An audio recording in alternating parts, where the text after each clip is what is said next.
Hey guys, HDvee here and welcome to a brand new video. Today we've got some pretty exciting things to go over. Some major data mines have dropped. We also have some pretty big rumors to go over for Generation 10 as well. There's a lot of stuff to get into, so if you're excited for the video, make sure to drop a like down below. Let's try to hit 500 likes. Leave a comment with your thoughts on anything we cover in today's video. Subscribe if you're brand new, ring the notification bell. With all of that out of the way, let's get into it, and I really hope that you enjoy.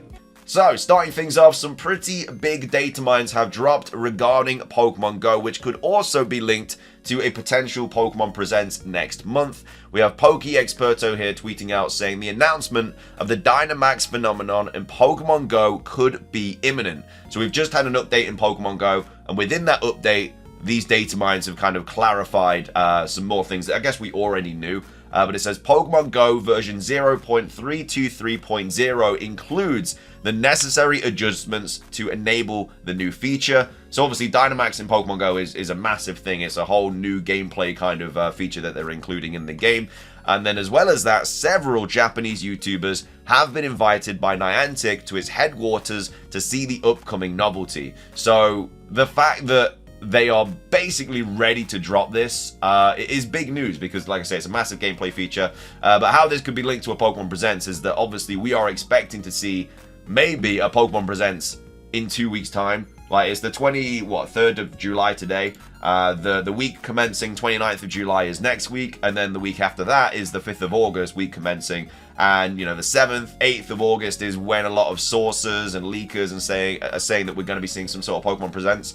So if that is the case, then this is something big that they would drop in that Pokemon Presents. Especially if we're not getting a new Pokemon game this year. They kind of need all the other big games to, I guess, keep the franchise afloat and keep people excited. And Dynamax in Pokemon Go would be a massive kind of help with that. Obviously, we're getting Pokemon Pocket as well, which, again, apparently is going to do really, really well. A lot of people think that it's actually going to do a lot better than what people initially thought. We will get, like, Legends ZA news and stuff in a Pokemon Presents as well, most likely, but without any like big game coming out this year, yeah, you need the mobile games to kind of do their thing. And yeah, I think Dynamaxing in Pokemon Go will definitely help towards that. So either way, it is all confirmed, like data mine now. We already knew that Dynamax was coming, but now it's literally imminent. So if this is like, I guess, announced in the next couple of days, then it kind of hurts the idea of a Pokemon Presents. They could always go over it again in a Pokemon Presents, just like I'm sure they'll go over the other updates that have been recently announced for different mobile games like Cafe Mix and Unite and stuff like that. But yeah, this is quite a big thing to drop during a Present, so we'll have to wait and see. If we get nothing about this for the next couple of weeks, and then obviously we get a Pokemon Presents, you'd like to think that it will be dropped in that. But either way, what are your thoughts on this? Are you excited for it? Do you think this will get dropped in a Pokemon Presents, or do you think they're just going to shadow drop it at some point in the next few weeks? Anyway, that's that. Moving on, we do have a pretty big rumor to go over regarding Generation 10. It was posted on 4chan, so obviously take it with a massive grain of salt. It was posted on the 15th of July, so over a week ago now. And yeah, they talk about loads of different things. They talk about the name of the game, the code names, the starters, how many Pokemon we're going to get, legendaries, gameplay, loads and loads and loads of information. There's obviously two different pictures to kind of go over here for this rumor. But like I say, it was on 4chan, so take it with a grain of salt. But I like going over Generation 10 rumors because it's just going to hopefully be the biggest Pokemon game ever. So let's see what this one has to say. It's titled Wagon Wheel by the Wagoneer. And like I say, it was posted on the 15th of July, but as I say, 4chan, take it with a grain of salt. But they say lots of dumb ideas for the 10th generation games are posted here. Some multilingual team members came up with the funny idea of posting truthful information to retaliate. So basically what they're saying here is there's loads of fake stuff on 4chan regarding Generation 10, which, yeah, that's most likely, that obviously is the case. And then obviously some team members that I'm assuming are translators and stuff have come up with a funny idea of posting real information to retaliate the fake stuff, but yeah, I don't know why they would do it, but either way, apparently this is all Generation 10 legitimate information. So the project's code name roughly translates to Wagon Wheel. So Wagon Wheel is the code name. We usually get the code name when a Pokemon game is announced. It happened with Legends ZA. I think it happened with Scarlet and Violet. It might happen with Sword and Shield and Arceus as well. But if we do get this game announced, let's say, you know, in 2026, February Presents for the 30th anniversary, and it then gets data mined that the code name is Wagon Wheel, then we'll obviously have to revisit this rumor, because if they were going to get that right, then you'd like to think the rest of it is going to be right, because obviously they've posted this so far in advance. The actual titles are called Pokemon Bronze and Pokemon Chrome. I'm not a massive fan of those names at all. I think Chrome would probably outsell Bronze quite a bit. It just sounds a lot cooler. For me, I feel like they'd have to go with something that we've never really had. Like, we usually have, like, colors or you know, crystal, diamonds, stuff like that. But this time, I feel like they should just do something completely different. Like, maybe do another letter like they did with X and Y, or maybe do something like, say, maybe Roman numerals or something. I don't really know, but they could do something, like, they could just call it Pokemon 10 or something like that, and just have, like, one game, but just make it, like, absolutely massive. But either way, apparently it's going to be called Pokemon Bronze and Pokemon Chrome. Xalo is the name of the new region. It's based on the central Texas region of the United States, an area that creators have long loved and drawn from. So, I mean, Texas wouldn't be my first kind of pick for a new region. We obviously haven't been to America since Generation 5, so maybe they're just doing it in multiple of 5s, because obviously Unova was based on New York, so yeah, maybe it is probably time to go back to America. A lot of people think it's time to go back to Japan, just simply because that's where it all started, so it kind of comes full circle. I honestly would like to see it in Australia. I'd like to see a different European country, maybe Italy or Germany or something like that. But yeah, I mean, Texas I think could still be a cool region. It just wouldn't be my first choice personally. But like I say, maybe they're just doing multiples of 5 for the American kind of regions. Anyway, Xalo is the hottest place ever in the Pokemon world. So obviously hotter than Alola, which is based on Hawaii, with a lot of desert and no snowy mountains. I mean, I'm not a massive fan of that, because, like, what are you going to do with all the ice types? Like, the ice types have to be somewhere. So if they're in this, like, super hot climate, is there just going to be, like, I don't know. I guess maybe they'd do, like, man-made environments or something, and that's maybe where the ice types would go. But either way, it says the fire starter name is Kabuguranu, a king cobra with a lasso tail that grows into a single-type cowboy. So we've got a snake cowboy, basically. We have water partner, so the water starter is Sukiomori, a bat that evolves into a flying type biplane firefighter. And then the grass partner is Koizogen, which is a shy prairie dog, which evolves into a dark type bandit. So we have a dog, a bat, and a snake as the starters, apparently for Pokemon Bronze and Pokemon Chrome. It then goes on to say Unova is repeatedly mentioned as being very close, but it is not physically seen in-game. I feel like if you had that, though, if you had Texas, you'd have to have some sort of Unova stuff in there as well as, like, DLC or something. Like, it's literally in the same country, so, yeah, I feel like you'd have to. But either way, it then goes on to say, as with these titles, you'll only be able to find new Pokemon on your first playthrough of the game, but this time, some lookalike species have been added. So that's very much similar to Unova, where you kind of had to just use new Pokemon, which I really, really enjoyed. I really hope they do that again at some point, because it just lets you, I guess, experience all the new Pokemon, use the new Pokemon, see which ones you like and stuff, and then obviously when you beat the game, that's when you can grab everything else. I still think Generation 10 is probably the perfect time to bring back the National Dex as well, especially if it's going to be on the Switch 2, a much more powerful console. It then goes on to say there are 128 original, completely original Pokemon and 23 lookalike Pokemon to match the original's iconic number 151. So there's 151 new Pokemon in this game apparently, before DLC and stuff like that. Which again you'd expect to see in Generation 10.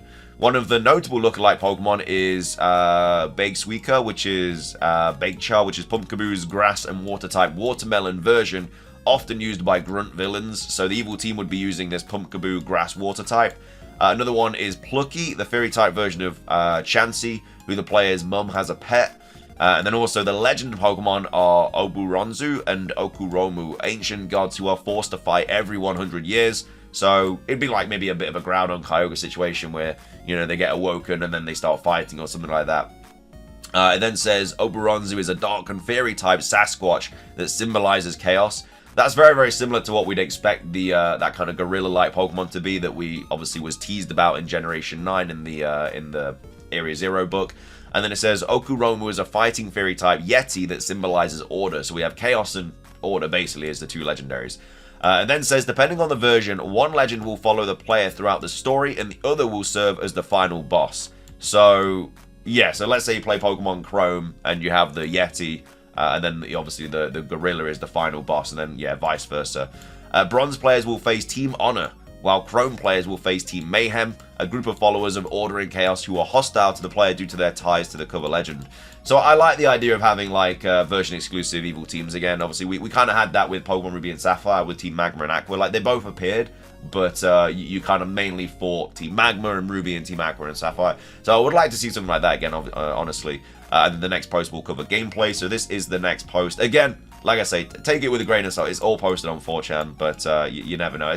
Generation 10 is so far away, it's hard to kind of believe stuff like this, but it's being worked on right now, and it's probably been worked on for the last few years. So if somebody is working on it and has a source, like, it could generally be leaked a little bit, but I don't know. We'll have to wait and see. But it says Zalo, so the region is all about fighting and competition, and it's full of crafty and skilled trainers. So I don't know if that would be like Blueberry Academy kind of skilled trainers where, you know, everything was like competitive and stuff like that, VGC, or it's going to just be like, that's just what they're called, but they're actually just running around with like a Zigzagoon and stuff, who knows.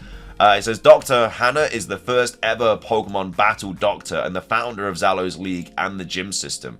So this would be... So it's a Pokemon Battle Doctor, so this isn't the Professor, I don't think, but they are a doctor that battles. So is that like a Nurse Joy situation? And she's the founder of Zalo's League and the gym system, so or that could probably be the champion or something, maybe it's the founder of the league. Then says Zalo's gym is less about puzzles and more about thoughtful combat, with a roster that encourages a diverse team of Pokemon. So it'd be, I guess, a little bit harder to run through this game with like monotypes. So if you just run with like fire types or grass or water or whatever, like you'd actually have to run through with multiple different Pokemon. So maybe every gym leader has, yeah, like different type teams and stuff, but not just one type. So they'll have like dark types, fairy types, fire types, which would be kind of cool, to be fair. Like, I get the whole kind of keeping the type of that gym leader throughout the whole team, but you know, one of my favorite ever gym leaders was when you battle Blue in Heart Gold and Soul Silver, because his team's just all over the place. And not all over the place, but like they're all different types and stuff. And it means you have to bring different types to kind of combat that. And I really, really want them to do a game where every gym leader's like that, because then you don't really know what to expect. You don't know what types to expect. And it just makes just like the unpredictability a little bit more. And then says, this time each type of gym actually exists in the region. You can freely choose the order in which you play against your favorite 8 types. So every gym, so all types would exist, and you have to fight 8 of them.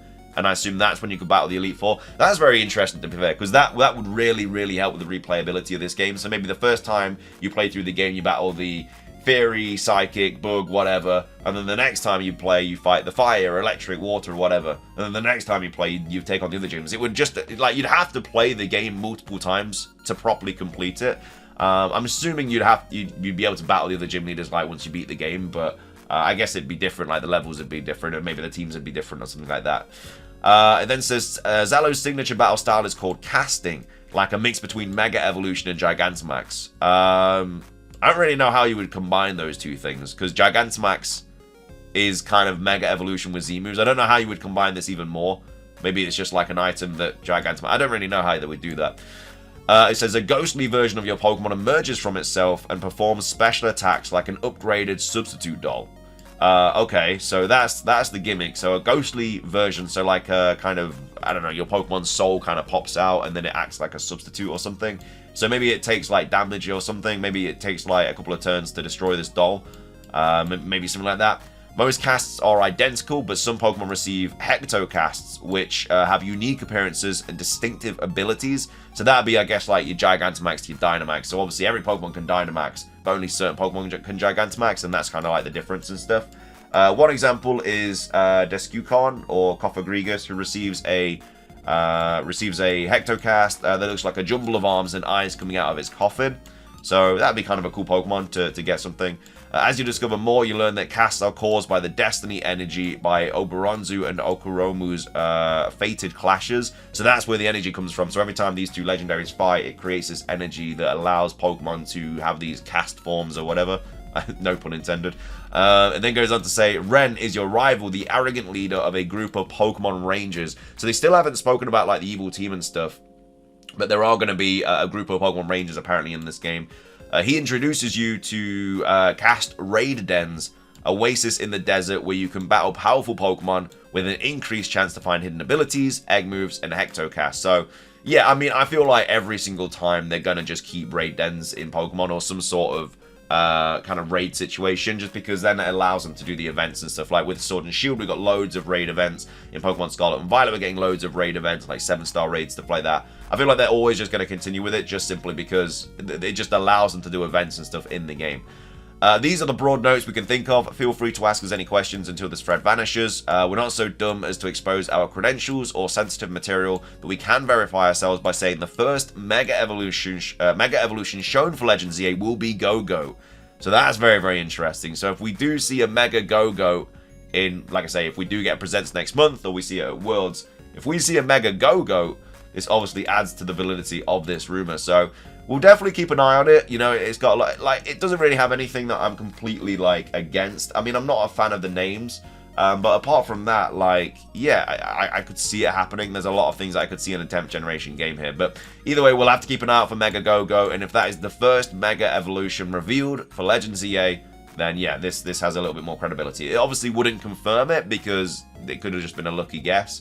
But if we get Mega Go-Go and then it ends up it is called Wagon Wheel, then, you know, you'd like to think that this is probably legit. But anyway, let me know your thoughts on this rumor here. Do you think it's true or not? Would you like it to be true or not? And also, what are your thoughts on the kind of data mines for Pokemon Go and Dynamaxing and stuff? Do you think this is going to be revealed at Presents, or do you think it's just going to get shadow dropped? But yeah, leave a like. Let's try to hit 500. As I say, leave a comment, subscribe if you're brand new, ring the notification bell for daily Pokemon content. Have a fantastic rest of your day, and until next time, peace.